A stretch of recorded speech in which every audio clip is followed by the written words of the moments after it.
About maybe 10 or 12 years ago, a person I knew very well, had been very helpful to me in my campaigns when I was in the Senate, came to me and said she had met this very impressive young man, and he was going to start this group to go on college campuses and try to convince young Americans that ours is the greatest country in the history of the world and that Marxism was bad.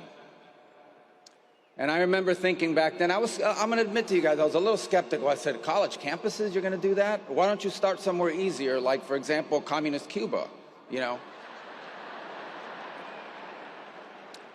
But my skepticism was proven wrong.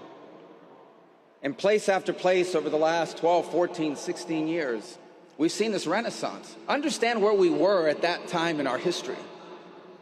Understand where we are still today in many places, where young Americans are actively told that everything that they were taught, that all the foundations that made our society and our civilization so grand, they were all wrong, they were all evil, that marriage is oppressive, that children are a burden, that America is a source of evil, not of good in the world.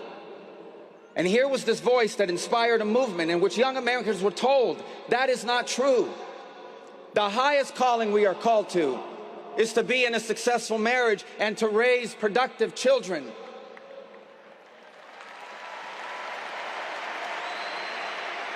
And a movement that taught them that ours was not a great country, but the greatest, most exceptional nation that has ever existed in the history of all of mankind. And that it's worth fighting for, it's worth defending, it's worth preserving, and it's worth passing on to the next generation.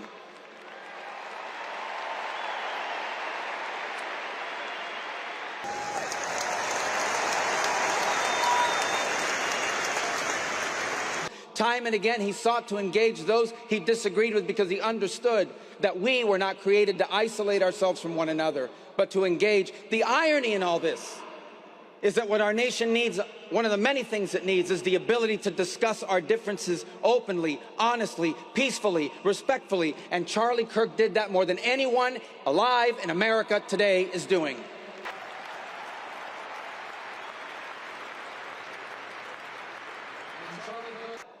And then he rose to the heaven, but he promised he would return, and he will. And when he returns, because he took on that death, because he carried that cross, we were freed from the sin that separated us from him. And when he returns, there will be a new heaven and a new earth, and we will all be together, and we are going to have a great reunion there again with Charlie and all the people we love.